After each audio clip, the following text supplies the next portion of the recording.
नमस्कार दोस्तों, स्वागत है आपका स्टडी फॉर सिविल सर्विसेज में। फ्री वीडियो के लिए चैनल को तुरंत सब्सक्राइब कर लीजिए और नोटिफिकेशन को जरूर ऑन कर लेना। हमारा फ्री वाला टेलीग्राम ये वाला ग्रुप जरूर से जरूर ज्वाइन कर लीजिएगा। नमस्कार दोस्तों, एक बार फिर से आपका बहुत बहुत स्वागत है स्टडी फॉर सिविल सर्विसेज में। और मैं एसके त्रिपाठी आज आप सभी के साथ जो हमारे करंट अफेयर्स न्यूज एनालिसिस की सीरीज है उसको यहां पर कंटिन्यू करूंगा। और ये बाइलिंगुअल यहां पर कवर की जाती है और यहां पर जो सारी न्यूज आप लोगों को उपलब्ध कराई जाती है वो लीडिंग सोर्सेस से कलेक्ट करके आपको यहां पर उपलब्ध कराई जाती है, जो आपके लिए सारे कॉम्पिटिटिव एग्जाम्स के लिए, यूपीएससी के लिए, स्टेट पीसीएस के लिए और अन्य कोई भी जो गवर्नमेंट के कॉम्पिटिटिव एग्जाम्स होते हैं उनके लिए बहुत ज्यादा लाभदायी सिद्ध होगी।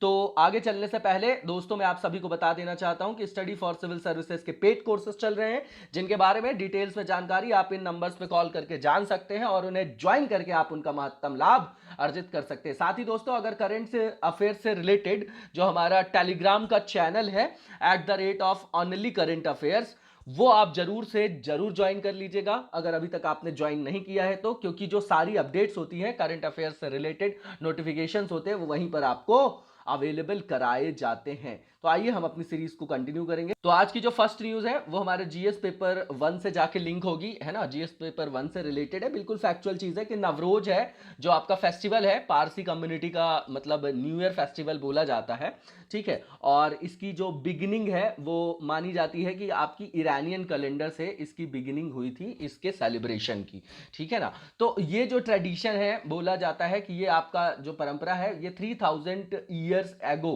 मतलब स्टार्ट हुई थी, 3000 साल पहले शुरू हुई थी। और दुनिया भर में इसको पारसी जो कम्युनिटी है वो उसको क्या करती है, मतलब सेलिब्रेट करती है। ग्लोबली जो है आपका ये मनाया जाता है, जैसे पूरे विश्व स्तर की बात की जाए तो ये जो है आपका 21 मार्च को मनाया जाता है, ठीक है। जबकि अगर इंडिया की बात करें तो 16 जो है आपका वो अगस्त को मनाया जाता है, क्योंकि इसका जो कारण है वो आपका शहनशाही जो कैलेंडर है वो जो है आपका फॉलो किया जाता है इसमें, है ना। तो भारत की अगर बात की जाए तो ये जो पारसी शहनशाही आपका कैलेंडर होता है वो जो है पारसीज यहाँ पर उसको क्या करते हैं, उसका पालन करते हैं, इसलिए ये 16 अगस्त को मनाया जाता है। लेकिन अगर बात करें वैसे ग्लोबली तो 21 मार्च को ये सेलिब्रेट किया जाता है। इतनी डेट्स नहीं पूछी जाएंगी, फिर भी यहाँ पर है फैक्ट, तो देख लीजिए, इंपॉर्टेंट है।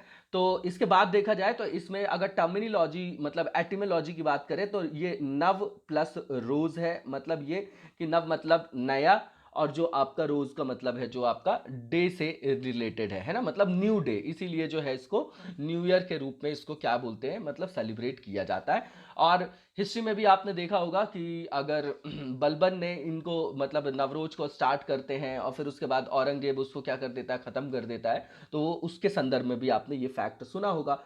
भारत में जो आपके राजा थे, देखिए India Navroz is also known as जो जमशेद नवरोज बोला जाता है, ठीक है, after the Persian king Jamshed. तो जमशेद जो आपके पर्शियन किंग थे उनके नाम पर इसको जमशेद जो आपके मतलब जमशेद ए नवरोज के नाम से भी जाना जाता है। और जो आपका शहनशाही कैलेंडर है उसको क्रिएट करने का, उसको बनाने का जो क्रेडिट दिया जाता है वो भी राजा जमशेद को दिया जाता है। इसके बाद देखें तो जो पारसी कम्युनिटी है वो जो रिलीजन की बात करें तो आपने सुना होगा जोरैस्ट्रियनिज्म बोला जाता है उसको, है ना, हिंदी में जरथुस्त्र लिखा जाता है। तो वो जो उसी का आधार है वो, है ना, जिसका वो अनुसरण करते हैं, जिसको वो फॉलो करते हैं। और ये आपका कहाँ से रिलेटेड है, तो ईरान से रिलेटेड है, पर्शिया से रिलेटेड है आपका ये। इसके बाद देखा जाए तो जो मोस्ट प्रोमिनेंट आपका नवरोज सेलिब्रेशन है वो कौन से स्टेट्स करते हैं, ये इंपॉर्टेंट हो जाता है प्रीलिम्स ऑफ पॉइंट वी से, है ना। तो ये आपका महाराष्ट्र और गुजरात में सेलिब्रेट किया जाता है। इंडिया में अगर बात की जाए कि इनकी पॉपुलेशन की सबसे ज़्यादा और सबसे कम में, है ना, तो आपको पता है कि ये जो स्टेट है आपके महाराष्ट्र और गुजरात, वहीं पे पॉपुलेशन जो है वो मतलब वहाँ पर जो है पर्याप्त है, उनकी जो पॉपुलेशन है ज़्यादा है, इसलिए जो है वहाँ पर इस तरीके के जो है फेस्टिवल को ज़्यादा सेलिब्रेट किया जाता होगा, नॉर्मल सी चीज़ है ये, ठीक है ना। और सेलिब्रेशंस ऑफ जमशेदी नवरोज या पारसी न्यू ईयर जो है वो सिमिलर है आपके नवरोज स्प्रिंग फेस्टिवल के, स्प्रिंग फेस्टिवल जहाँ पे लोग सेलिब्रेट करते हैं न्यू ईयर के आने का, ठीक है ना। और वहाँ पर वो एक्सचेंज करते हैं, गिफ्ट्स वगैरह देते हैं और डोनेशन देते हैं, न्यू क्लॉथ्स वगैरह देते हैं, ठीक है ना। तो मतलब वो उसको एंजॉय करते हैं, बहुत सारी मौज मस्ती करते हैं और नए साल की शुरुआत के रूप में उसको मनाते हैं, ठीक है।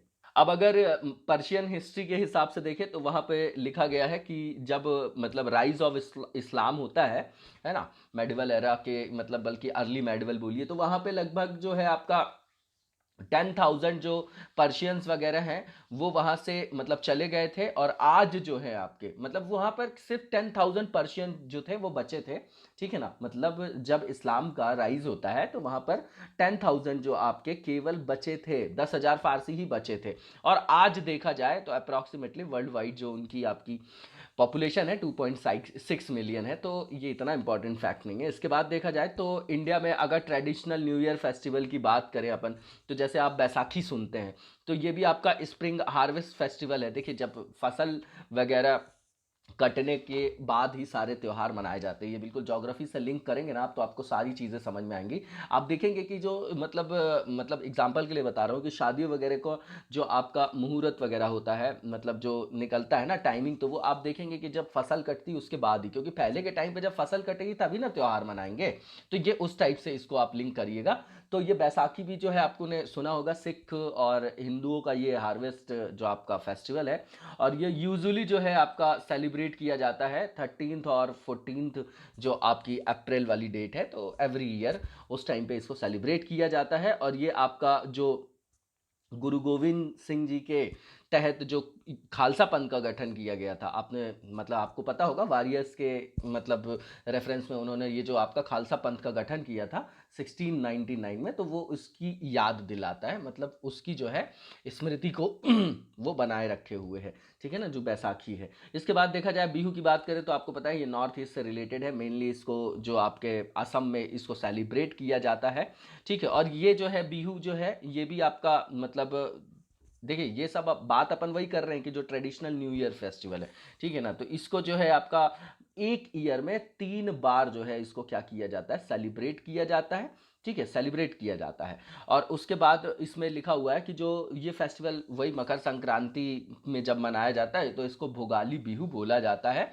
जनवरी में इसको क्या किया जाता है, मतलब सेलिब्रेट किया जाता है। आपको पता है कि 14th जैन को जो है मकर संक्रांति का जो है वो त्यौहार सेलिब्रेट किया जाता है। इसके बाद जो चेटी चंद है आपका, ये आपका सिंधी कम्युनिटी से रिलेटेड है, ठीक है, और चैत्र मंथ में इसको मनाया जाता है, चैत्र से, ठीक है। और चेटी चेटी में जो आप एटिमोलॉजी देखेंगे, जो ये चेट वर्ड है आपका, ये आपका मतलब सिंधी वर्ड है ना, और सिंधी वर्ड में इसको जो बोला जाता है यही आपका न्यू ईयर को क्या करता है, मतलब चैत्र माह को ये वहां पर क्या करता है, संदर्भित करता है, ठीक है ना। और ये जो दिन है आपका, जो इनके आपके इष्ट देव हैं आपके, जिनको झूले लाल बोला जाता है या उदेरो लाल बोला जाता है, ठीक है ना, जो आपके मतलब संत के रूप में हैं उनके सिंधियों के, तो उनके ही मतलब रूप में इसको सेलिब्रेट किया जाता है, ठीक है ना। उसके बाद एक आप और यहाँ पर लिखा हुआ फैक्ट कि नवरेह एक फेस्टिवल है आपका, ठीक है, और ये जो है आपका लूनर न्यू ईयर है, ठीक है, और ये सेलिब्रेट किया जाता है कश्मीर में।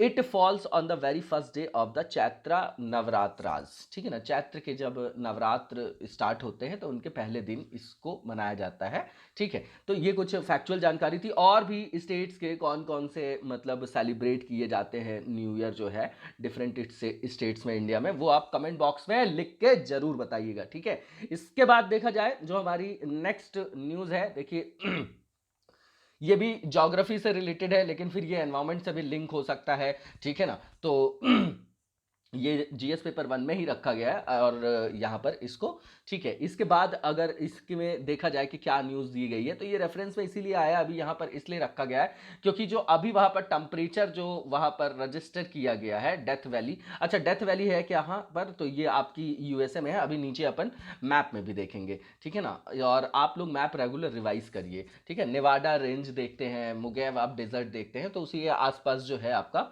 ये आपका यूएसए वाले पार्ट में है। तो इसमें जो है अभी 54.4 डिग्री सेल्सियस जो है मतलब टेम्परेचर वहां पर क्या किया गया है, दर्ज किया गया है। अब बोला जा रहा है कि एक बार यहां पर वेरीफाई कर लिया जाए तो ये हाईएस्ट टेम्परेचर हो सकता है पूरी, मतलब बात कर रहे हैं पूरी सेंचुरी की, ठीक है ना। 1913 में भी वहाँ पर बहुत ज़्यादा एक बार टेम्परेचर जो है वो रजिस्टर किया गया था। तो यहाँ पर ये बोला जा रहा है कि जो ये आपका टेम्परेचर है 16 अगस्त जो है आपका 2020, उस दिन को ये रजिस्टर किया गया है। तो किसने किया है, तो ये एक इंस्टीट्यूट है यूएसए में, national weather services automated weather station, ठीक है। और ये है आपका फर्नेस क्रीक में, ठीक है ना। और ये जो डेथ वैली है वो है कहाँ, जोग्राफिकल लोकेशन देखें अगर अपन, तो साउथ ईस्टर्न जो आपका कैलिफोर्निया है ना, उसका जो लोएस्ट पॉइंट है in the north American continent, मतलब नॉर्थ जो आपका अमेरिकन कॉन्टिनेंट है नॉर्थ अमेरिका का, उसका ये लोएस्ट पॉइंट है। और यहाँ पर मतलब ये नेशनल पार्क भी है, और ये जो है हॉटेस्ट और ड्राइएस्ट पार्ट है पूरे कंटिनेंट का, ठीक है ना। ये नॉर्थ अमेरिका की बात कर रहे हैं। और इसके बाद देखा जाए तो जो WMO है, जो वर्ल्ड मेट्रोलॉजिकल आपकी जो मीटियोरोलॉजिकल जो ऑर्गेनाइजेशन है, उसने डेथ वैली में ऑल टाइम रिकॉर्ड हाई जो है आपका वो 56.7 डिग्री सेल्सियस को मतलब रजिस्टर किया था। 1913 की बात कर रहे हैं ये, ठीक है ना, 1913 की। और 10 जुलाई 1913 को एट ग्रीनलैंड रांच, तो ये बहुत इंपॉर्टेंट तो नहीं कि किस दिन पहले किया गया था, इससे किस तरीके के इंपैक्ट पड़ने वाले हैं, डेथ वैली कहाँ, ये हमको बस जानने की ज़रूरत, ज़्यादा इंपॉर्टेंट हमारे लिए वो है। डेथ वैली में मतलब इस तरीके का बहुत ज़्यादा टेम्परेचर कोई स्ट्रेंज की बात नहीं है। और ये जो है आपका 282 फीट जो है आपका बिलो है सी लेवल के, ठीक है ना, in the Mojave desert in south eastern California near the Nevada border. It is the lowest driest and hottest location USA की है, ठीक है ना। और यहाँ पर बहुत कम पॉपुलेशन है आपकी, जस्ट 576 रेसिडेंट्स रहते हैं। अब आपको पता है कि इस टाइप के मतलब बहुत ज़्यादा हायर जो आपका टेम्परेचर वाली अगर कंडीशन होगी, हार्श क्लाइमेट होगा, तो वहाँ पर तो लेस पॉपुलेशन ही रहेगी ना। तो नॉर्मल सी चीज़ है ये, है ना। ये सेंसस के हिसाब से बता रहे हैं कि केवल 576 रेसिडेंट हैं अभी वहाँ पर। और WHO के मतलब WHO ने ये बताया भी है कि अगर एक्सट्रीम हीट होगी, है ना, तो वो किस तरीके की जो कंडीशंस है हेल्थ की, उसमें किस तरीके के नेगेटिव इम्पैक्ट डालेगी। तो उसमें उन्होंने बताया कि रेस्पिरेटरी डिसीज हो सकती है, हार्ट कंडीशंस और किडनी का डिसऑर्डर हो सकता है। और इसका जो इमीडिएट इफेक्ट है ह्यूमन बॉडी में वो हीट क्रैम्प्स है, मतलब जो आप देखते हैं ना हीट क्रैम्प्स वगैरह हो जाता है ना, जो बोलते हैं हीट स्ट्रोक्स भी बोलते हैं वो, है ना, उस तरीके से हीट क्रैम्प्स होता है, डिहाइड्रेशन हो जाता है। अब जब बहुत ज़्यादा टेम्परेचर होगा तो आपकी बॉडी से जो स्वेटिंग है, पसीना ज़्यादा आएगा, तो वाटर लॉस ज़्यादा होगा, तो वाटर लॉस ज़्यादा होगा तो डिहाइड्रेशन होगा, एंड इवन पोटेंशियली फटाल जो आपका हीट स्ट्रोक वो तो होगा ही होगा, ठीक है ना। इतनी ज़्यादा टेम्परेचर में हमारे यहाँ भी तो होता है ना, नॉर्थ इंडिया वाले पार्ट में आप देखेंगे जब लू वगैरह चलती तो बोलते हैं ना हीट स्ट्रोक से कई लोगों की डेथ हो जाती है, वही चीज़ें हैं, उसी से आपको उसको रिलेट करिए। अब इसका जो इम्पैक्ट है वो सीधे सीधे एग्रीकल्चर और फॉरेस्ट में तो पड़ेगा ही, है ना। वेजिटेबल्स भी जो है वो मतलब ख़राब हो सकती हैं, और इसके अलावा जो है इनकरेज कर देती हैं वो the spread of plant diseases, तो प्लांट डिसीज को बढ़ा सकती हैं। और ये वाइल्ड फायर्स जो है, फॉरेस्ट फायर वगैरह देखते हैं आप, अगर पाइन जैसे जैसे हमारे उत्तराखंड में देखेंगे तो जो बहुत मतलब नुकीली पत्तियों वाले हैं ना, जैसे जैसे आप एनवायरमेंट में ऊपर जाएंगे तो पत्तियां जो है बहुत नुकीली टाइप की, जैसे पाइन पाइन होता है ना, तो उस तरीके से एग्जाम्पल समझिएगा। तो वहाँ पर क्या है कि फॉरेस्ट फायर वगैरह की भी समस्या बढ़ जाती है, उससे फॉरेस्ट कवर रिडक्शन होगा, है ना, फॉरेस्ट कवर आपका कम होगा, और जो फौनाज वगैरह है ना, जो जीव जंतु है उनकी भी मृत्यु होती है, ठीक है। इसके बाद देखा जाए तो ये जो है आपका इंफ्रास्ट्रक्चर को भी अफेक्ट कर सकता है, किस तरीके से, जैसे straining power grids and causing blackouts, हाँ, तो उसके कारण जो है आपका बिजली ग्रिड वगैरह अवरुद्ध हो सकती है, ब्लैकआउट हो सकता है। तो ये सब उससे लिंक जो है सारे के सारे जो रीजंस हैं, ये नॉर्मल से रीजन है, इसको रटने की जरूरत नहीं है। और ये जो है आपका ये भी बोला जाता है कि ये ग्राउंड जो है इट कैन ग्राउंड प्लेन्स, है ना, प्लेन्स को भी ये ग्राउंड कर सकता है, मेल्ट कर सकता है रोड को, और cause the inside of vehicles to overheat to dangerous level, तो वाहनों के अंदर जो है हीट ट्रैप हो जाती है, आपको पता है, तो वो उसके अंदरूनी हिस्सों को खतरनाक स्तर तक बंद कर सकता है। आपको पता है जैसे आप कार में बैठे हैं, मान लीजिए कोई कार है उसमें अंदर आप बैठे हैं, तो आप देखेंगे कि जब गर्मी के दिनों में अगर उसके अंदर बैठे हैं आप, तो रेगुलर जो हीट आ रही, जो सनरेज इंसोलेशन आ रहा है वो ट्रैप हो जाती। कारण वही होता है कि जब वो आती है तो वो शॉर्ट वेव्स के रूप में आती है, और जब वो मतलब रिफ्लेक्ट होकर आती है तो उसको बोला जाता है कि वो आपकी क्या है, दीर्घ तरंगे हैं, तो वो वहां पर ट्रैप हो जाती है और हीट ट्रैपिंग होने के कारण ही वहाँ पर जो है बहुत ज़्यादा टेम्परेचर राइज हो जाता है। ठीक है, तो इसके बाद यहाँ पर हम मैप देखेंगे। देखिए ये जो आपका है डेथ वैली वाला आपका इलाका है ना, एरिया है, जो आपका नेवाडा रेंज है ये आपका। ठीक है, ये आपका देख रहे हैं आप, ये है डेथ वैली वाला एरिया। ठीक है ना, और ये आपका मोजैव जो है आपका मोगैव डेजर्ट है आपका। ठीक है, तो एक बार आप देख जाइएगा जो नॉर्थ अमेरिका में। ठीक है, और इसके बाद जो हमारी नेक्स्ट न्यूज़ है ये आपकी भादबुद प्रोजेक्ट से रिलेटेड है। ठीक है ना, भादबुद प्रोजेक्ट से रिलेटेड है और आपको पता है ये गुजरात में है। ठीक है ना, और जो एक खंबात की खाड़ी में जो है आपका उसके पास में बनाया गया है। तो ये जो आपकी नर्मदा रिवर है, अब आपको ये देखना है कि नर्मदा रिवर निकलती कहाँ से है। तो भैया निकलती है अगर अमरकंटक के प्लेट्यू से, तो उसके साथ दो नदियाँ और निकलती, तो हम उसको भी देख जाए, है ना। तो कौन कौन सी हैं दो और भी जो नदियाँ हैं, तो उसके बारे में आप बताइएगा कि कौन सी नदियाँ हैं।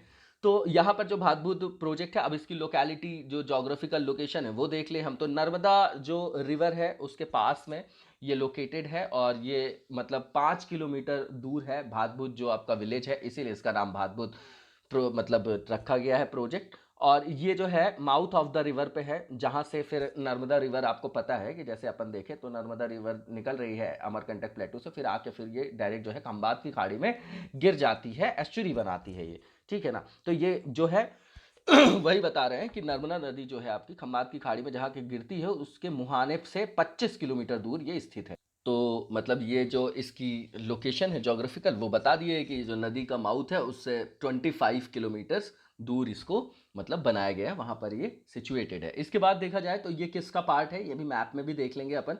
आपको पता है कि ये जो लार्जर आपका जो इसका मतलब प्रोजेक्ट ये जो है ये किसका पार्ट है, तो ये आपका एक मतलब आपने प्रोजेक्ट का नाम सुना होगा कल्पसर, है ना, उसी का ये पार्ट है। और ये दो जगह आपको याद रखना है कि जो आपका भरूच वाला इलाका है, ठीक है ना, भरूच है, और आपका भावनगर है। ठीक है, उसके बीच में जो आपका गल्फ ऑफ खंबात है, खंबात की खाड़ी, उसमें 30 किलोमीटर के जो बांध निर्माण के लिए जो आपकी परियोजना है उसका ही ये हिस्सा है ना, जहां पर डैम बनाया जा रहा है। ठीक है ना, तो कल्पसर प्रोजेक्ट जो है उसका एम क्या है, तो उसका एम ये है आपका कि जो गुजरात में जो 25% average annual surface water resource है, ठीक है ना, उसको मतलब स्टोर करना है। स्टोर करने से क्या होगा कि वहाँ पर जो आपका मतलब फ्रेश वाटर की प्रॉब्लम है, आपको पता है कि ये जो एरिया है यहाँ पर सैलिनाइजेशन वगैरह बहुत है और डिजर्ट वाला एक तरीके से इलाका है वो। ठीक है ना, तो वहाँ पर जो मीठे पानी की समस्या है तो वो उसके लिए इसको कैटर किया जा रहा है। इसके बाद आप देखेंगे तो इस रिजर्वायर की बात करें तो ये स्टोर करेगा लगभग जो है आपका 8000 जो मिलियन क्यूबिक मीटर से यूनिट है ये कि मतलब वाटर को, सरफेस वाटर को, and will be one of the world's largest fresh water reservoir in the sea. तो मतलब सी की बात करें तो ये जो है वर्ल्ड का सबसे लार्जेस्ट फ्रेश वाटर रिजर्वायर्स में आएगा। और गुजरात गवर्नमेंट की बात करें तो उन्होंने जो है ये अवार्ड किया है किसको, द कॉन्ट्रैक्ट फॉर द भादबुद प्रोजेक्ट इन भरूच। ठीक है ना, भरूच में। तो ये इनलैंड वाटरवे जो अथॉरिटी ऑफ इंडिया है उन्होंने फाइनली इनको क्लियरेंस दे दिया है, क्योंकि वहाँ पर एनवायरमेंट के लिए, इकोलॉजी के लिए कंसर्न रेज हो रहा था। और उसके अलावा जो वहाँ पर एक मछली की ब्रीड है जो हिल्सा, तो उसके लिए जो नेगेटिव इम्पैक्ट पड़ने वाले थे, आगे अपन इसको देखेंगे। तो ये जो प्रोजेक्ट है ये मतलब प्रोटेस्ट जो कर रहे थे आपके fisherman, because it is likely to impact fishing patterns mainly those of hilsa. जो हिल्सा आपकी मछली है उसको मतलब उसके पकड़ने के जो पैटर्न है उसको ये प्रभावित कर सकता है, ऐसी संभावना थी, तो वो उसका अपोज कर रहे थे आपके फिशरमैन।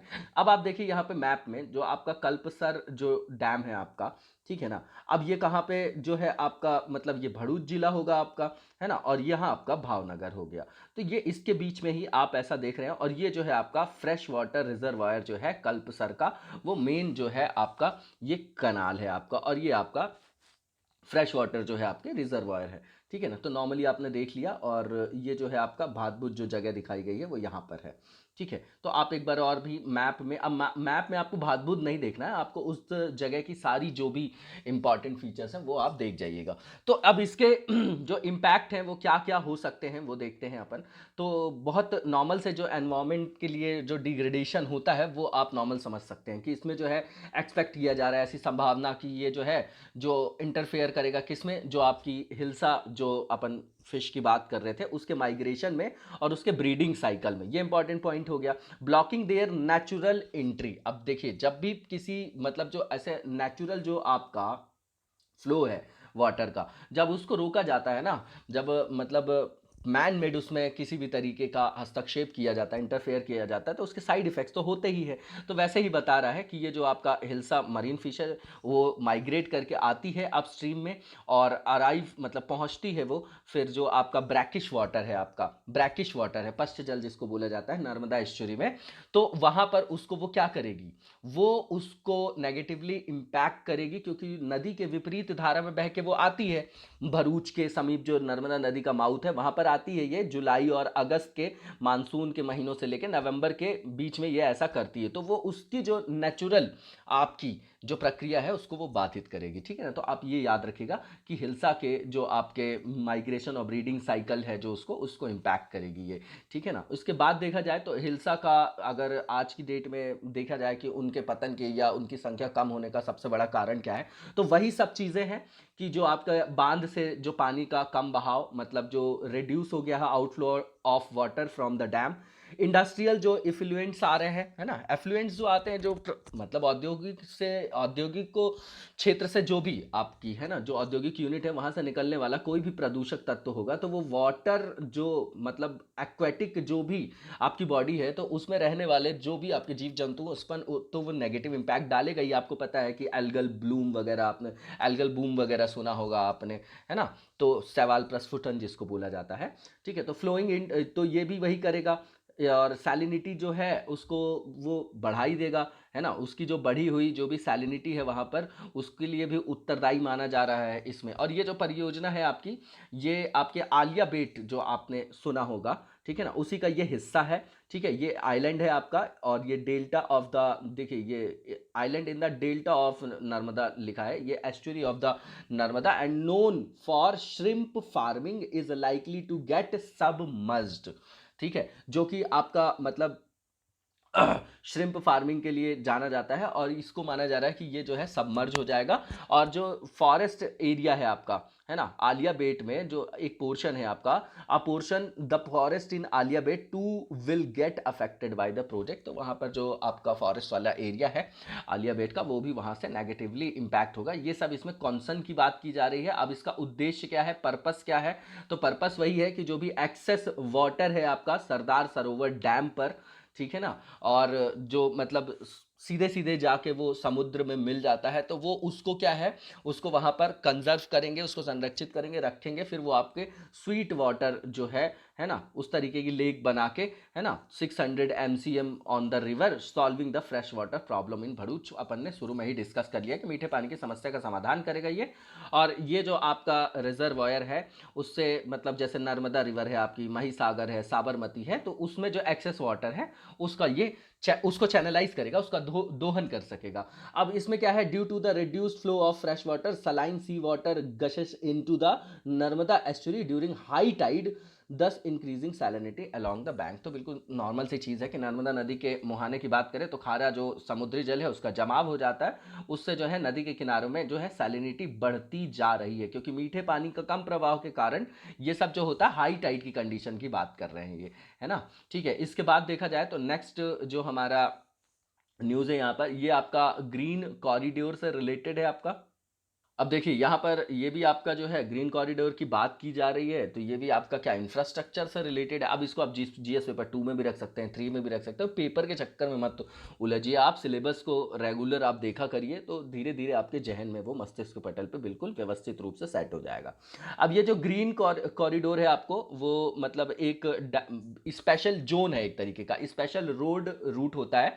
इसको बनाया गया है कि जैसे कोई भी एम्बुलेंस जा रही है, ठीक है ना, जिसमें ऑर्गन्स रखे गए हैं डोनेशन के लिए, तो उनको जो है जल्दी से जल्दी जो है अपने डेस्टिनेशन में पहुंचाना ज़रूरी होता है, तो उनके लिए एक स्पेशली जो है वो रोड रूट की बात की जा रही है, उसी से ये रिलेटेड है, ठीक है ना। तो ये क्या करता है, ये इनेबल करेगा आपको retrieved organs meant for transplant to reach the destination, जो आपकी जो भी मतलब पहुंचने वाला हॉस्पिटल है जहां पर जाना है आपका, है ना, डेस्टिनी लिखा गया है जो आपका ग्रीन कॉरिडोर है जो require a concentrated effort from transplant coordinators, local police, traffic police and airport staff. Awareness of the general public towards green corridor is also important. तो सीधी बात है, हर चीज़ में जब पब्लिक में अगर अवेयरनेस नहीं होगी तो जो उसके आउटकम्स हैं वो वैसे भी जो है पर्याप्त रूप से यथोचित रूप से नहीं आएंगे जितना चाहिए। उसके बाद देखा जाए तो रिसेंटली जो है आपका पुलिस डिपार्टमेंट जो है आपकी पुणे और चेन्नई की, उन्होंने कॉन्स्ट्रक्ट किया है वहाँ पर जो है आपका ग्रीन कॉरिडोर और ब्लॉक जो आपकी मतलब ग्रीन कॉरिडोर का वहाँ पर उन्होंने निर्माण किया है। And blocked roads for ambulances between airports and hospitals without delay, तो विदाउट डिले के लिए ही किया जाता है, तो इसलिए उन्होंने इस तरीके का इंफ्रास्ट्रक्चर वहाँ पर क्रिएट किया है। उसके बाद देखा जाए तो ये जो है आपका जब कोई भी पेशेंट होता है उसको ब्रेन डेड अगर उसको वहाँ से घोषित कर दिया गया और उसकी फैमिली की अगर कंसेंट होती तो उनके ऑर्गन्स को डोनेट कर दिया जाता है, ठीक है ना। अब फिर जो रिसिपेंट है, अब जो मतलब प्राप्त करता है, उसकी अवेलेबिलिटी के अनुसार, है ना, कि किस सिटी में है, किस स्टेट में है, किस रीजन में है, किस मतलब जगह है नेशन में, तो फिर वहाँ पर उनको क्या किया जाता है, मतलब पहुँचाया जाता है, क्योंकि इसके लिए जो है शॉर्ट प्रिजर्वेशन का टाइम होता है, बहुत कम टाइम के लिए उनको संरक्षित रखा जाता है। तो भैया ये जो ग्रीन कॉरिडोर है वो उसी चीज़ को इंश्योर करेगा, है ना, कि एम्बुलेंस जो है आराम से जा सके, बिना ट्रैफिक के जा सके और अपने डेस्टिनेशन में पहुँच सके, जितने भी शॉर्टेस्ट पॉसिबल टाइम में पहुँच सकती है, ठीक है ना। इसके बाद देखा जाए तो इसमें जो आपकी आवश्यक जो रेगुलेटरी प्रोसीजर्स हैं, है ना, और जो कोऑर्डिनेशन है उसके लिए एक मतलब यहाँ पर बॉडी बनाई गई है जिसका नाम है आपका national organ and tissue transplant organisation, ठीक है ना। तो ये उसी के साथ जो है मतलब क्या करेगी, जो विनियामक प्रक्रियाएं हैं और समन्वय है तो उसके साथ वो वहाँ पर कोऑर्डिनेट करेगी, और ये आपकी बॉडी स्पेसिफिकली जो है इसीलिए बनाई गई। तो इसके बारे में भी थोड़ी चीज़ें देख लेंगे अभी अपन कि जो नेशनल ऑर्गन एंड टिश्यू आपका ट्रांसप्लांट ऑर्गेनाइजेशन है वो है क्या और जो है इसको सेटअप क्यों किया गया है। तो आपको पता है ये नेशनल मतलब एक राष्ट्रीय स्तर पर इसको स्थापित किया गया है, आपका जो नेशनल ऑर्गन है एंड टिश्यू ट्रांसप्लांट ऑर्गेनाइजेशन है, और ये आपका न्यू दिल्ली में सिचुएटेड है। अब किसके अंतर्गत आएगा ये, तो आपको पता है कि ये हेल्थ एंड फैमिली वेलफेयर के अंतर्गत आएगा मिनिस्ट्री के, और ये जो है आपका न्यू दिल्ली में क्या है सिचुएटेड है, और ये आपका under directorate general of health services के अंदर का आता है ना। जो डायरेक्टरेट जनरल होते हैं आपके हेल्थ सर्विसेज के, उनके अंतर्गत मिनिस्ट्री की बात करें तो हेल्थ एंड फैमिली वेलफेयर है। इसके बाद देखा जाए तो जो आपका नॉटो है वो कई सारे उसके स्टेट के भी सेंटर हैं, तो यहाँ जहाँ पर आप NOTTO पढ़ रहे थे वहाँ पर N की जगह S हो जाएगा, ठीक है ना। तो वो भी उनके किस लिए है, ये सेंटर और स्टेट में जिस तरीके का समन्वय होता है वैसे ये नेशनल लेवल पे है, तो स्टेट लेवल पे भी तो इसको कोऑर्डिनेट करने के लिए जो है आपको एक बॉडी बनाई जाएगी, इसलिए ये बनाया गया। इसके बाद देखा जाए तो जो आपका मतलब ह्यूमन ऑर्गन्स अमेंडमेंट एक्ट है 2011 का 2011 का,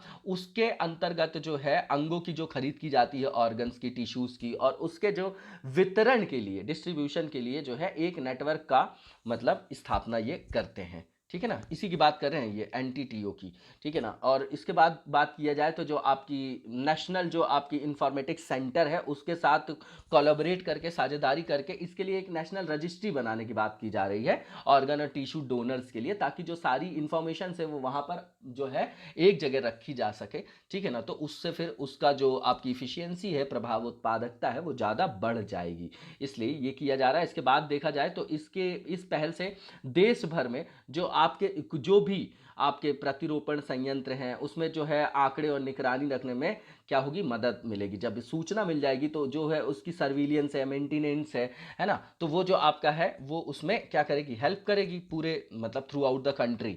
और ये भी प्लान किया जा रहा है कि प्रत्यारोपण के बाद जब ट्रांसप्लांट हो जाता है तो जो मतलब आपके पेशेंट वगैरह हैं उनकी जो है लाइफ को, है ना, कि मतलब सर्वाइवल रेट क्या है उनका, उसको भी मतलब मैप करने की योजना बनाई जाएगी आने वाले टाइम पे। इसके बाद देखा जाए तो हमारी जो नेक्स्ट न्यूज़ है, अब हम GS पेपर 3 की तरफ बढ़ रहे हैं, तो ये आपका बायो एथेनॉल जो आपकी ब्लेंडिंग से रिलेटेड है, ठीक है ना। पेट्रोल से अपन ने पहले भी बायोफ्यूल की बात की है, जिसमें first generation, second generation, third generation और फोर्थ जनरेशन बायोफ्यूल की बात की थी। तो पहले में आपके फूड क्रॉप से रिलेटेड होते हैं आपके, है ना, जैसे आप शुगर केन वगैरह देखते हैं। उसके बाद जो सेकंड जनरेशन में आता है उसमें नॉन नॉन फूड क्रॉप से अपन बनाते हैं बायोफ्यूल। थर्ड में जो है आपका वो एल्गी का यूज़ करके बनाया जाता है। फोर्थ में बायो सेक्वेस्ट्रेशन से, है ना। तो ये अपन ने देखा था। इसमें वही चीज़ें हैं कि ये आपका क्या है बायो एथेनॉल, तो वाटरलेस एथाइल अल्कोहल होता है और इसका केमिकल फॉर्मूला हमारे लिए इंपॉर्टेंट नहीं है, फिर भी देख जाइए। C2H5OH है ना, OH लग गया इसमें तो वो वैसे भी अल्कोहल है, तो C2H5 है, ठीक है। तो इसके बाद देखा जाए तो it can be obtain from, ये कहाँ कहाँ, शुगर केन है, मेज है, वीट है, वहाँ से इसको ऑब्टेन किया जाता है। और इसमें हाई अमाउंट में स्टार्च पाया जाता है, ठीक है ना, स्टार्च पाया जाता है उसमें। अगर देखा जाए तो मैंने पहले भी बताया कि जैसे एथेनॉल जो है आपका, वो आपका फर्मेंटेशन से बनाया जाता है, किण्वन प्रक्रिया से बनाया जाता है ना। जैसे आप गन्ने में देखते हैं जिसमें मुलासा बोला जाता है, उसका शोरा बोला जाता है, शोरा बोला जाता है, तो उससे उसको बनाया जाता है। और एथेनॉल जो है आपका, एथेनॉल जो है is mixed with gasoline to form different types of mixture product. तो इसमें गैसोलीन को के साथ इसका मिक्सचर बना के फिर इसका मतलब यूज़ किया जाता है, ठीक है ना। तो इसके बाद देखा जाए तो सरकार ने जो है आपका 10% बायो एथेनॉल ब्लेंडिंग की बात की है पेट्रोल में। देखिए पेट्रोल में ब्लेंडिंग करने से ये होता है कि जो आपकी मतलब इफ़िशियंसी उसकी बहुत ज़्यादा बढ़ जाती है, आगे आएगा वो वाइबल हो जाता है कॉस्ट के उसमें से भी, और दूसरी चीज़ उसमें से जो मतलब पोल्यूशन का रेट है वो भी कम हो जाता है। तो जो हमारा मतलब गवर्नमेंट ने टारगेट सेट किया है 2022 के लिए, 2022 के लिए, तो 10% बायो एथेनॉल ब्लेंडिंग की बात की है पेट्रोल में, ठीक है ना, पेट्रोल में।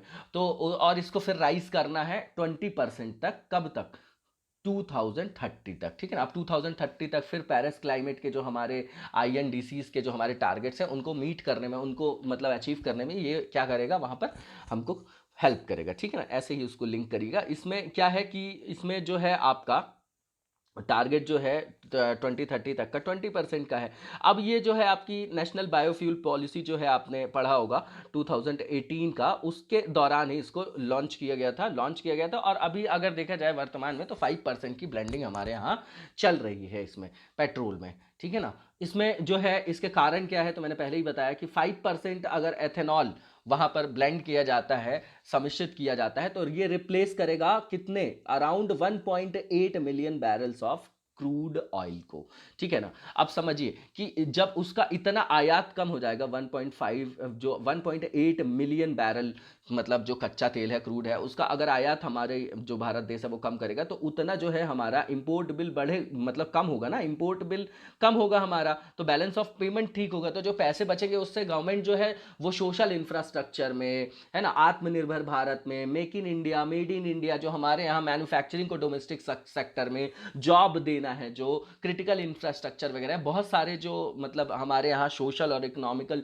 जो आपके इंफ्रास्ट्रक्चर है, वहाँ पर वो क्या कर पाएगी सोशल में, जैसे हेल्थ में, एजुकेशन में, एम्प्लॉयमेंट में, स्किल में, है ना। तो इन सब में क्या कर पाएगी, व्यय कर पाएगी सरकार कल्याणकारी योजनाओं में, ठीक है। इसके अलावा देखा जाए तो इसमें जो है आपका एथेनॉल की बात करें तो इसमें O2 होती है, ऑक्सीजन का जो है मॉलिक्यूल होता है ना। तो इसमें इसके कारण क्या होता है, इसका जो ईंधन होता है वो अगर फ्यूल का कंबशन देखेंगे तो कंप्लीटली होता है ना, पूर्णतः उसका दहन होता है। तो इससे जो है फ्यूअर जो आपके एमिशन है, मतलब उत्सर्जन जो है कम हो जाता है, इससे जो एनवायरमेंटल आपका पोल्यूशन है वो भी रिड्यूस होता है। उसके बाद देखा जाए तो भारत के साथ साथ कई सारी कंट्रीज ने भी अडॉप्ट किया है आपका एथेनॉल ब्लेंडिंग का पेट्रोल में, इसीलिए कि रिड्यूस कर रहे हैं उनको व्हीकल एग्जॉस्ट एमिशन को, and also to reduce the import burden on account of trade petroleum. Normal सी चीज़ें बताई गई हैं। इसके बाद देखा जाए तो जो ये 5% एथेनॉल ब्लेंडिंग की बात की जा रही है, ये अनाउंस किया गया था 2003 में, है ना, जनवरी 2003 में। और ये ministry of petroleum and natural gas ही करेगी इसको, टू सप्लाई 5% एथेनॉल ब्लेंडेड जो आपके पेट्रोल है। और अभी अगर बात किया जाए तो जो आपकी ऑयल मार्केटिंग कंपनीज हैं वो भी जो प्रोक्योर करती हैं एथेनॉल को, कहाँ से, तो डोमेस्टिक जो सोर्सेज हैं at remunerative prices fixed by the government, जैसे शुगर केन के संदर्भ में आपने सुना होगा। तो अभी जो रिसेंटली आपकी जो बहुत इंपॉर्टेंट हमारी कमेटी है, जो कैबिनेट मतलब कैबिनेट कमेटी इकोनॉमिक अफेयर्स के, उन्होंने अप्रूव किया है आपका, ये इंपॉर्टेंट है, प्रधानमंत्री G1 का मतलब प्रधानमंत्री जय ईंधन, जो आपका वातावरण अनुकूल फसल अवशेष क्या है, निर्वाण है आपका, है ना, निवारण है आपका। तो उसके बारे में बात कर रहे हैं। ये योजना क्रिएट की गई है एक ऐसा इकोसिस्टम बनाने के लिए ताकि इसको कॉमर्शियली इसको यूज़ किया जा सके, कॉमर्शियली प्रोजेक्ट्स बनाए जा सके और आपको उनको बूस्ट किया जा सके। किसको? सेकंड जनरेशन एथेनॉल सेक्टर, मतलब फूड क्रॉप से अब नॉन फूड क्रॉप्स की ओर बढ़ना। जैसे आप पुआली वगैरह देखते हैं ना, आप पराली वगैरह जलाने का केस देखते हैं, तो उस तरीके के जो भी आपके जो अवशेष होते हैं, जैव अवशेष, तो उनको किस तरीके से कैटर किया जा सके, तो उनके इकोसिस्टम बनाने के लिए उसको ये जो है आपकी प्रधानमंत्री G1 जो आपकी योजना है उसको वहां पर लॉन्च किया गया। अब जो फर्स्ट जनरेशन बायो एथेनॉल है वो जैसे आपका शुगर केन हो गया, मोलासे हो गया, शुगर केन का जूस भी हो गया, उसके जो बाई प्रोडक्ट्स होते हैं, है ना, शुगर के, तो उसके जो रॉ मटेरियल होते हैं उनका यूज़ करके कराया जाता है। सेकंड जनरेशन मैंने बता ही दिया आपको, है ना, जैसे प्लांट जो होते हैं जो नॉन फूड मतलब फूड क्रॉप्स नहीं होते वो, है ना, जैसे बायोमास हो गया आपका, एग्रीकल्चरल वेस्ट हो गया। थर्ड और फोर्थ जनरेशन की भी बात अपन कर चुके हैं। और अभी देखा जाए तो जो आप हमारे यहाँ 3 पब्लिक जो आपकी ऑयल मार्केटिंग कंपनीज हैं उसमें इंडियन ऑयल कॉर्पोरेशन लिमिटेड आता है, भारत पेट्रोलियम कॉर्पोरेशन लिमिटेड है और हिंदुस्तान पेट्रोलियम आता है। तो ये जो है अभी करेंटली ये प्रोसेस में है सेटिंग करने के लिए, सेटअप करने के लिए, जो आपका second generation bio ethanol plants वगैरह है। वर्ल्ड जो बायोफ्यूल डे है वो 10 अगस्त को मनाया जाता है और मतलब मनाया जाता है हर साल। और इस बार की जो थीम थी आपकी वो बायोफ्यूल्स टुवर्ड्स आत्मनिर्भर भारत, पहले भी अपन इसको कवर कर चुके हैं। इसके बाद हम देखेंगे कि इसमें जो है एथेनॉल के ब्लेंडिंग में किस टाइप के कंसर्न है। तो आपको पता है कंसर्न जो है सबसे पहली तो अवेयरनेस से रिलेटेड है। दूसरी चीज़ ये कि जो हमारे यहाँ डिमांड है और जो सप्लाई है उसमें बहुत बड़ा जो है वो अंतराल है ना, वो सफिशिएंट नहीं है, ठीक है ना। मतलब जो डोमेस्टिक प्रोडक्शन है बायो एथेनॉल का is not sufficient to meet the demand for bio ethanol and blending, है ना, for blending with petrol at Indian जो आपकी ऑयल मार्केटिंग कंपनीज हैं, तो उसके लिए जो है वो पर्याप्त नहीं है। उसके बाद देखा जाए तो अगर शुगर केन की बात करेंगे अपन तो वहाँ पर भी जो उनकी इफिशियंसी बहुत कम है। टोटल जो डिमांड है उसकी मतलब केवल जो वो आपूर्ति करता है वो केवल 57.6% है ना, बायो एथेनॉल में कि अगर प्रोडक्शन की बात की जाए तो उसमें जो कच्ची सामग्री के जो प्रमुख आपूर्ति करता है, सप्लायर हैं, है ना, ये जो चीनी मिले हैं, तो ये जो है टोटल जितनी डिमांड है उसमें केवल कितना जो सप्लाई फुलफिल करता है, तो 57.6% करता है। इसके बाद देखा जाए तो वाटर फुटप्रिंट को लेके इसमें मतलब कंसर्न है कि while India has become one of the top producers of ethanol but it large मतलब जो लैक्स टॉप प्रोड्यूसर, उसमें जो है वो वहां पर लैक करता है टॉप प्रोड्यूसर से, जैसे आपका यूएसए है, ब्राजील है, बाय अ ह्यूज मार्जिन, बहुत ज्यादा मार्जिन में, and remains inefficient in terms of water uses. तो वाटर यूजेस में भी ये जो आपका इनसिफिशियंट है ना, अक्षम बना हुआ है, इनएफिशिएंट है ये, है ना, सॉरी, इनएफिशिएंट है मतलब अक्षम है, ठीक है ना, ध्यान दीजिएगा। इसके बाद देखा जाए तो एथेनॉल जो है वो एक हाईली मतलब फ्लेमेबल लिक्विड है, आपको पता है कि बहुत ज़्यादा मतलब ज्वलनशील है वो। तो इसके लिए जो marks obligatory safety and risk assessment measures during all phases of production, तो सही बात है, उसमें जो है सुरक्षा के जो सुरक्षा तंत्र है, जो पूरा मैकेनिज्म है वो बहुत मतलब अच्छे से उसको व्यवस्थित किया जाना चाहिए, उसके स्टोरेज में भी, ट्रांसपोर्टेशन में भी, ताकि जो है आपकी जो रिस्क फैक्टर है, जो जोखिम कारक है, उसको क्या करना चाहिए, कम करने के लिए ऐसी बात कर रहे हैं क्योंकि ये बहुत ज़्यादा क्या है, ज्वलनशील है, ठीक है ना। तो सुरक्षा के तो आयाम वहाँ पर देखने ही पड़ेंगे। इसके बाद जो नेक्स्ट है हमारी न्यूज़, ये बिल्कुल फैक्चुअल है, सत्यपाल मलिक जी के बारे में न्यूज़ है। आपने सुना होगा कि जब JNK से रिलेटेड आपकी जो धारा 370 को जब वहाँ से स्क्रैप किया गया और मतलब भारत में उनको UT के रूप में सम्मिलित किया गया, तब वहाँ के जो गवर्नर थे वो आपके सत्यपाल मलिक जी थे, ठीक है ना। तो अभी उनको जो है 18 अगस्त को 2020 में मेघालय का उनको गवर्नर बना दिया गया है, ठीक है। और इसके बाद जो है आपके मतलब पहले गोवा में थे वो, है ना, अपॉइंट थे, ठीक है। उसके बाद अब उनको क्या किया गया है, वहाँ पर नियुक्त कर दिया गया है नॉर्थ ईस्ट में, मेघालय में। तो उनके ट्रांसफ़र के बाद जो है महाराष्ट्र के जो आपके गवर्नर है भगत सिंह कोश्यारी, वो वहाँ पर अब गोवा में बन जाएंगे गवर्नर। और देखा जाए तो मतलब वही लिखा है JNK में 18-19 में मलिक जी थे आपके गवर्नर, और उनके कार्यकाल के दौरान ही जो है आपका 370 को स्क्रैप किया गया था, ठीक है। अब इसके पहले कहाँ कहाँ थे तो ये पूरी जानकारी की ज़रूरत नहीं, फिर भी लिखा है कि 2017-18 में बिहार के भी गवर्नर रह चुके हैं ये, और 2018 में इनको उड़ीसा का भी गवर्नर बनाया गया था, और 1974 में जो है यूपी के विधानसभा से ये सदस्य भी चुने गए थे, और 1980 से 86 के दौरान देखा जाए तो ये राज्यसभा मेंबर भी थे। और अब हमारे लिए इंपॉर्टेंट क्या हो जाता है, हम जब ऐसी न्यूज़ देखें तो भैया हम जाके गवर्नर जो है हमारे हमारे संविधान में जो है आपकी जो स्टेट आपका जहाँ से स्टार्ट होता है, आप जब जैसे देखेंगे आपका एग खत्म होगा आपका, फिर वहाँ 152 से लेके फिर जब आप देखेंगे जैसे 157 आपका इंपॉर्टेंट आर्टिकल है, 163 जो आपका इंपॉर्टेंट आर्टिकल है गवर्नर से रिलेटेड है, ठीक है ना। तो गवर्नर के बारे में जो संवैधानिक प्रावधान है वो देख जाए, और किस तरीके से सेंटर और स्टेट के बीच में जो एक मुद्दा बना रहता है गवर्नर को लेकर, बहुत इंपॉर्टेंट टॉपिक है, यूपीएससी का फेवरेट टॉपिक है, एक ना एक क्वेश्चन जरूर इसमें से रखा जाता है मेंस में, ठीक है ना। तो ये इनके बारे में जानकारी हो गई कि इसमें लिखा हुआ है कि 153 से 162 तक जो है आपका वो आपका राज्यपाल के मतलब अपॉइंटमेंट से उनकी पावर्स और उनके जो आपका कार्यालय की चर्चा की जाती है, और जो राज्य का कॉन्स्टिट्यूशनल हेड है वो कौन होता है आपका राज्यपाल ही होता है ना। तो इनके बारे में जो इंपॉर्टेंट आर्टिकल है जैसे आर्टिकल 200 है आपका, आर्टिकल 157 है आपका, 163 है आपका, तो ये सब आप देख जाइएगा एक बार, है ना। और सेंटर स्टेट रिलेशन के बीच में किस तरीके से प्रॉब्लम्स क्रिएट होती हैं, है ना, जैसे एसआर बोम्मई आप केस देखते होंगे, है ना। तो उसमें सारी चीज़ों को आप एक बार देख जाइएगा, बहुत इंपॉर्टेंट है मेंस पॉइंट ऑफ व्यू से। तो आज की सीरीज जो है आप MCQ की तरफ चलते हैं अपन, उसी के साथ ये सीरीज अपन समाप्त करेंगे। तो जो हमारे यहाँ जो पहला जो आज का आपका पहला मतलब MCQ है, ये आपका ड्वार्फ प्लैनेट जो सीरियस है उससे रिलेटेड है।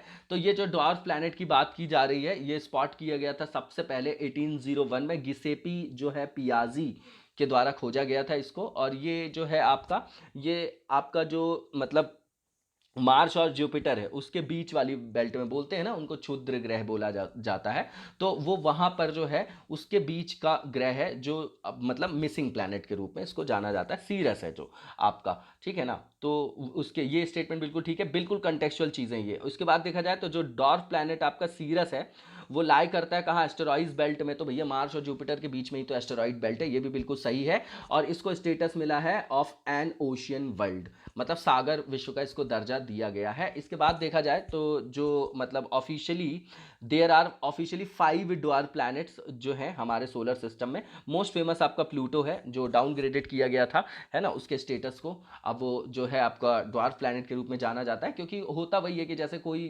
भी अगर मतलब ग्रह है, अगर वो चक्कर लगा रहे हैं तो बोला ये जाता है कि उसकी अपनी स्पेसिफिक एक ऑर्बिट होनी चाहिए, किसी दूसरे भी प्लैनेट की मतलब ऑर्बिट को वो इंटरसेक्ट ना करे, उसमें किसी तरीके का वो क्या करे कि अगर कक्षा में जाके वो वहाँ पर मतलब प्रतिक्षेप करता है उसको या उस जगह से गुजरता है तो फिर उसको ड्वार्फ प्लैनेट बोला जाता है। तो 2006 के बारे में ये भी बिल्कुल ठीक है, प्लूटो के बारे में जो आपका स्टेटमेंट है। इसके बाद देखा जाए तो जो सीरस है आपका Ceres is the largest object in the main asteroid belt that lies between the orbit of Mars और जुपिटर। इसका डायमीटर की बात करें तो 940 किलोमीटर है। सीरस जो है वो both the largest of the asteroids and the only dwarf planet inside Neptune's orbit. तो ये भी बिल्कुल ठीक है, जो सारे के सारे स्टेटमेंट है बिल्कुल फैक्चुअल है, ऑल स्टेटमेंट्स आर राइट, और इसका आंसर आपका डी हो जाएगा। नेक्स्ट क्वेश्चन देखेंगे हम, और इसमें जो आपका पॉजिटिव पे जो आपका एक मैकेनिज्म है उसके बारे में स्टेटमेंट दिया गया है। तो ये आपको पता है बैंकिंग सिस्टम से रिलेटेड है, तो ये क्यों बनाया गया है, तो ये आपका डायरेक्ट डिटेक्ट करने के लिए कि भैया जो भी आपके जाली या नकली चेक वगैरह हैं तो उनसे आपकी धोखाधड़ी को पता लगाने के लिए ये एक तरीके का आयाम जो है मैकेनिज्म बनाया गया है, ठीक है ना। तो ये बिल्कुल सही है। दूसरा ये देखा यहाँ पर लिखा हुआ है कि जो इंट्रोडक्शन है आपका, ठीक है, positive pay on checks of 50,000 and above means that an added layer of security has been provided to the instrument। तो इसे 50,000 रुपए और उससे अधिक के जो चेक वगैरह हैं उसके लिए ये उनकी सुरक्षा के लिए अतिरिक्त जो है एक तरीके का सेफ गार्ड वहाँ पर प्रदान किया गया है। और ये जो है आपका कवर करेगा अप्रोक्सीमेटली बताया जा रहा है 20% and 80% of total checks by volume and value. तो वॉल्यूम की बात करें तो 20% और वैल्यू की बात करें तो 80%। तो ये भी बिल्कुल ठीक है स्टेटमेंट। और इस मैकेनिज्म में जो लास्ट स्टेटमेंट है आदमी मतलब यहाँ पर, तो इसमें जब आदमी जो है मान लीजिए कोई चेक देता है, तो चेक जारी करने का जो टाइम होगा वो अपने ग्राहक द्वारा पारित जानकारी के आधार पर चेक अदाकर्ता बैंक द्वारा भुगतान के लिए चेक संसाधित किए जाएंगे। तो बिल्कुल नॉर्मल सा स्टेटमेंट है ये भी बिल्कुल ठीक है। ऑल स्टेटमेंट्स आर राइट और इसका आंसर आपका डी हो जाएगा। नेक्स्ट क्वेश्चन देखेंगे और ये स्वदेशी माइक्रो प्रोसेसर चैलेंज को लेकर है, अभी अनाउंसमेंट जो की गई है ना, ये फिर आपका आत्मनिर्भर भारत की तरफ है कि हमारे यहाँ माइक्रो प्रोसेसर को डेवलप किया जाए, है ना, डोमेस्टिक लेवल पे। तो इलेक्ट्रॉनिक्स और जो आपका मीटी है, आपका इलेक्ट्रॉनिक्स और जो आपका आईटी मिनिस्ट्री है गवर्नमेंट ऑफ इंडिया की, उन्होंने लॉन्च किया है अभी ये कंटेस्ट, और जो इसका नाम रखा है, इसका जो टाइटल है स्वदेशी माइक्रो प्रोसेसर चैलेंज है, with the vision of going one step further towards self reliance and आत्मनिर्भर भारत। बिल्कुल ठीक बात है। और इस इनिशिएटिव का ऑब्जेक्ट क्या होगा, उद्देश्य क्या होगा, तो जो भी आपके टेक्निकल जो उत्पाद हैं उनके डेवलपमेंट के लिए माइक्रो प्रोसेसर को डिजाइन करना।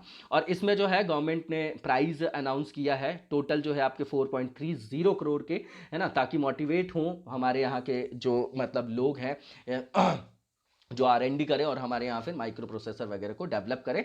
तो इसमें जो है फाइनलिस्ट को 2.3 करोड़ का सीड्स मतलब दिया जाएगा 10 टीमों के लिए। उसके बाद जो है 25 फाइनलिस्ट जो होंगे उसके बाद के उनको 1 करोड़ रुपए, उसके बाद जो 100 होंगे आपके सेमीफाइनल जो खिलाड़ी होंगे उनको भी 1 करोड़ रुपए दिया जाएगा। मतलब जो टोटल है वो 1 crore to 100 semifinalist for 25 finalist, a total of 1 crore and 2.3 crore for the top 10 teams. तो जो है ये मतलब उतना इंपॉर्टेंट फैक्ट नहीं है यहाँ पर, ये भी स्टेटमेंट बिल्कुल ठीक है क्योंकि योजना के बारे में जो है इंफॉर्मेटिव क्वेश्चन यहाँ फ्रेम किया गया। तो ऑल स्टेटमेंट्स आर राइट और इसका आंसर आपका डी हो जाएगा। इसी के साथ आज की जो ये सीरीज है यहीं पर समाप्त होती है। आप रेगुलर जो है आंसर राइटिंग जरूर करिए। और आज आप क्या आंसर राइटिंग करेंगे, तो राज्य और मतलब स्टेट और सेंटर को लेकर किस तरीके की जो रोल है वो प्ले करता है गवर्नर, ठीक है ना, और क्या क्या जो है वहां पर कॉन्सर्न है ना, वो लिखिएगा, आप क्रिटिकली इवेल्युएट करिएगा उसको। Thank you so much, best of luck.